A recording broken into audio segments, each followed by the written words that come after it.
John is coming through!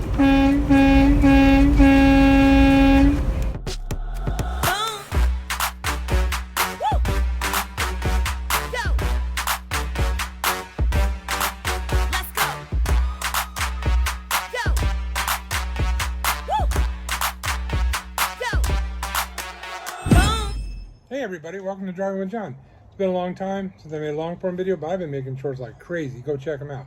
Alright, so today I was going to make like a company driver versus owner operator type of video.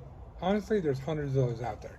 So let me tell you, if you're thinking about being an owner operator, what you have to look out for and what things are. Because when you're new, you have no idea. And if you've been in trucking for a while, you have some idea. So, number one, when you're an owner operator, that doesn't mean that you have your own authority. That means that you are actually under somebody else's authority, but you're contracted to them. You're a 1099 contractor. 1099 employee is another way. There are some things that you really should watch out for. Like, you know, when I first got into trucking, I signed up with a trucking company and I went to their orientation, and they sell you on the whole owner operator thing. But that's a little different because you lease your truck from them.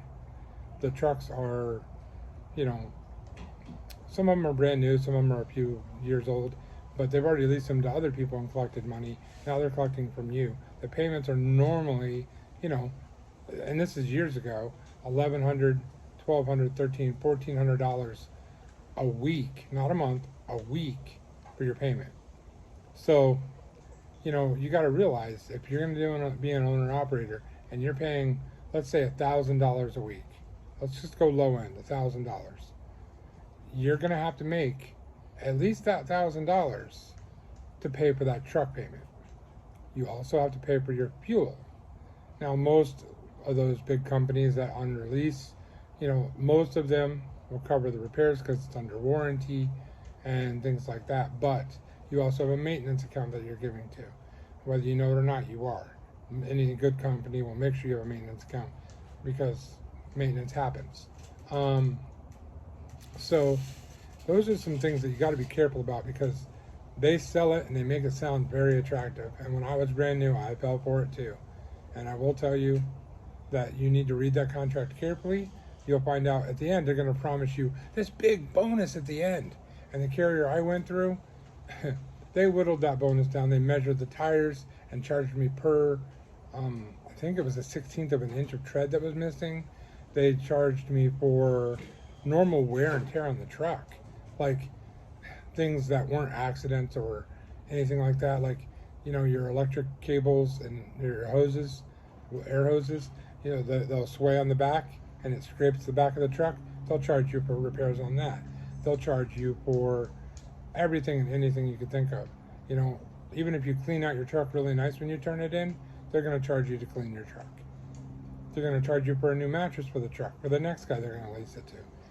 And that whole leasing option, they don't ever really give you a chance to buy the truck. So it doesn't really, it's never your truck, it's never in your name. So they're called owner operators by name, but you're missing a big part of the owner operator game. And so if you're thinking about going that way, my personal opinion, stay a company driver, get a bunch of experience, use their equipment to learn and make mistakes and know what to do, and keep an eye on what they're doing. Like if they do maintenance every, 3 months or so many miles, keep an eye on that because the maintenance schedules matter. When you become an owner operator, you're going to need to make sure you keep your truck well maintained, because if it's well maintained, it'll stay running longer and run better. And that's everything from, lubing up your entire truck, changing the oil. Before wintertime, I usually drain all the liquids out of my truck and put all new liquids in, all new filters before wintertime. Make sure that the window washer fluid is, obviously rated for very cold weather, negative 32 I think it is. Those are all good things to know. And as a company driver, you can learn all of that while somebody else is paying you to learn it. Probably the best idea you could have right there. If you just feel that niche and you want to go out and buy a truck and you have the money to buy a truck, just know the learning curve as an owner-operator is very steep. And you have to know that not only do you have to do your job as driving the truck, being on time, running in a timely manner, find safe parking, and all the things that normal truck drivers do, but you also got to know the business end. And the business end is very overwhelming, especially when you're brand new to it. So that was another thing I was thinking about.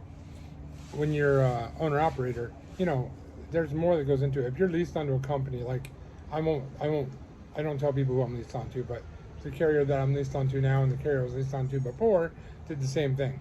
They, they'll rent you for the plates, and they handle the permits, and they do the things like that, which really takes a load off of my back, because then I can worry about the other things.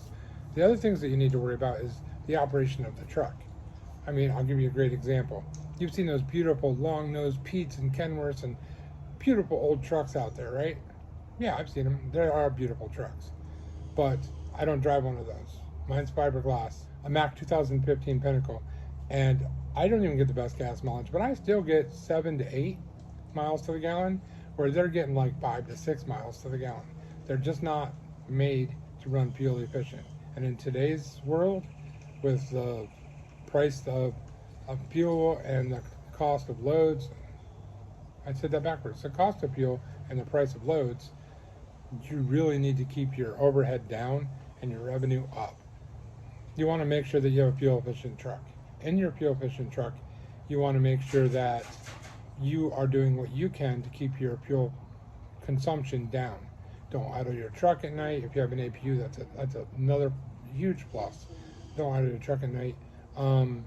Run, between around 60, 65, depending on how your truck's geared and the motor that you have.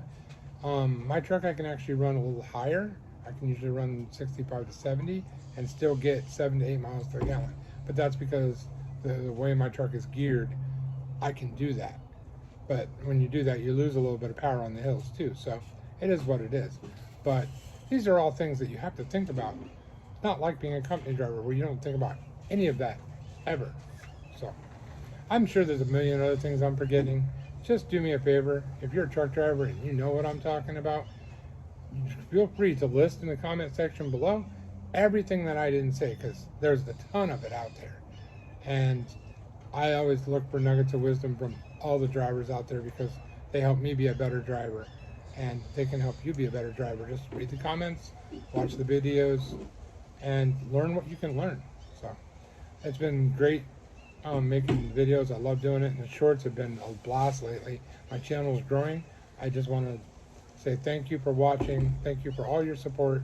If you know anybody that might be interested, share a video to them. Put it on your social media if you want to. I appreciate that you guys go as far as you do to help my channel out. And we'll see you on the next video. Guys, if you're a truck driver, keep those tires turning, stay right side up, and keep making the money. If you're not a truck driver, be safe out there. Winter weather is crazy right now, and I'm seeing tons of videos online of people sliding into each other and just total unsafe winter driving. So just be safe.